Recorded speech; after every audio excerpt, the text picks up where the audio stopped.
300 years ago, this quiet village became the center of one of the most terrifying episodes in American history, a place where fear and suspicion could cost someone their life. In 1692, Salem was a deeply religious Puritan community where belief in the devil was as real as the cold New England winter, and many believed witches were already living among them. Local doctors could not explain the girl's strange behavior, so they gave the only explanation the village was ready to hear: witchcraft. The first accused were women living on the margins of society: a slave named Tituba, homeless beggar, and a woman who rarely attended church. By the spring of 1692, Salem's fear had turned into formal accusations, and now the village had created a court to hunt witches. Bring the accused forward. Under enormous pressure, Tituba confessed. Tituba, do you confess to practicing witchcraft? The devil came to me. And that confession would ignite a wave of panic. I saw her spirit in my dreams. She cursed my livestock.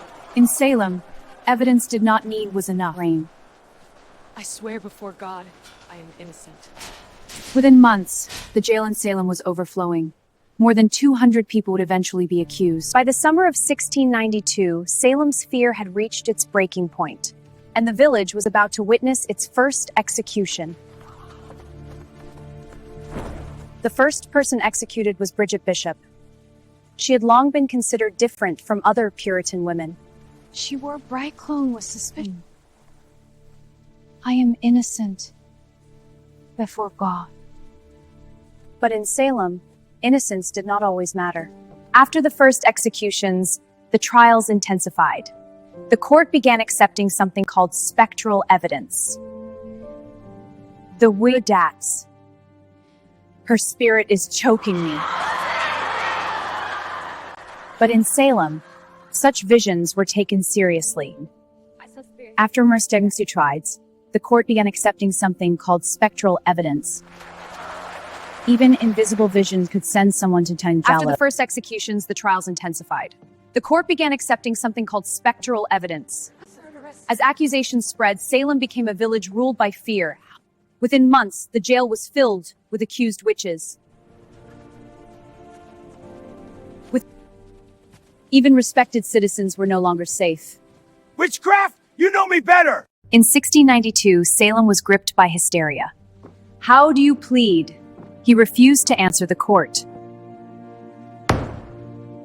And Salem 1692, defiance against the witch trials was met with brutal punishment. Esto wet. He died after 2 days of torture. By late summer of 1692, the Salem witch trials had spiraled out of control, and the accusations were only increasing. And 200 people would eventually be accused. Another complaint has been filed. They say she consorts with the devil. More than 200 people would eventually be accused, and 2 crimes.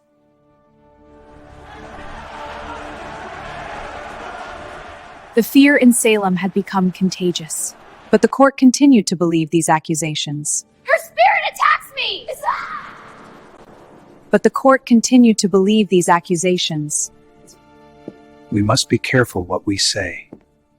Anyone could accuse us. Suspicion had entered every home. By the autumn of 1692, the Salem witch trials had already claimed many lives. But the turning point was about to come. I swear before God, Many prisoners waited months for a trial. Please help us! The fear of spectral evidence gripped the entire community. On Tushu of the summer, executions continued.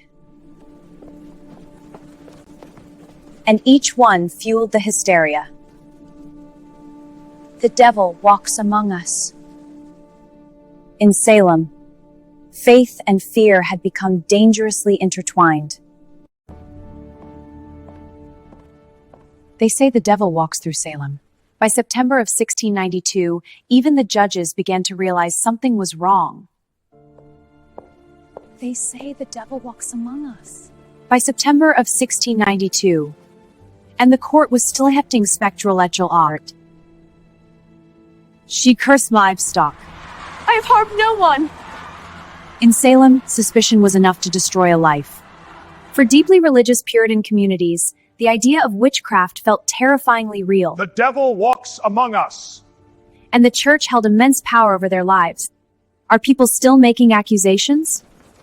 Anyone could be next, even my own family. Fear had completely consumed the community.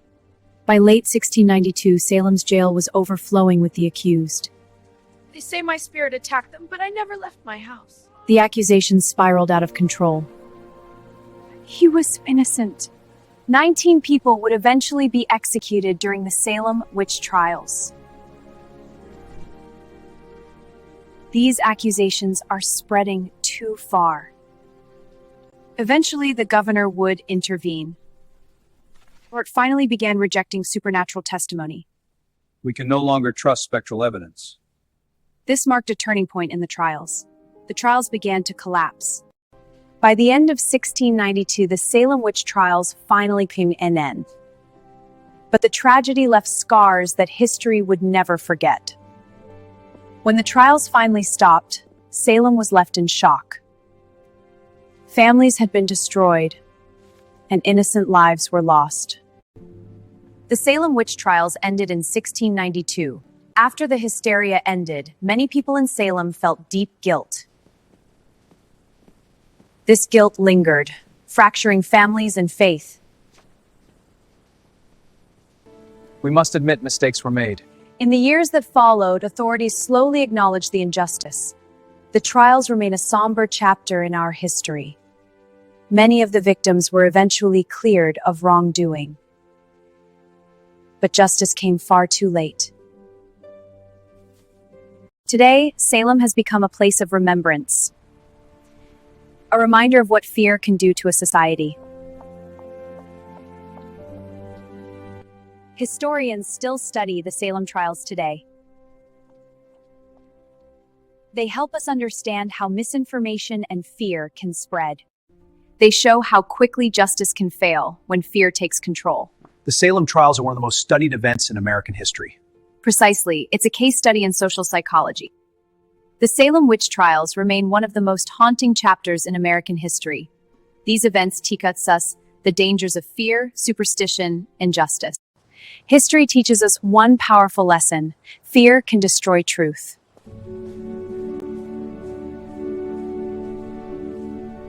Salem Witch Trials remind us how dangerous fear and misinformation can be. And history holds many more stories like this.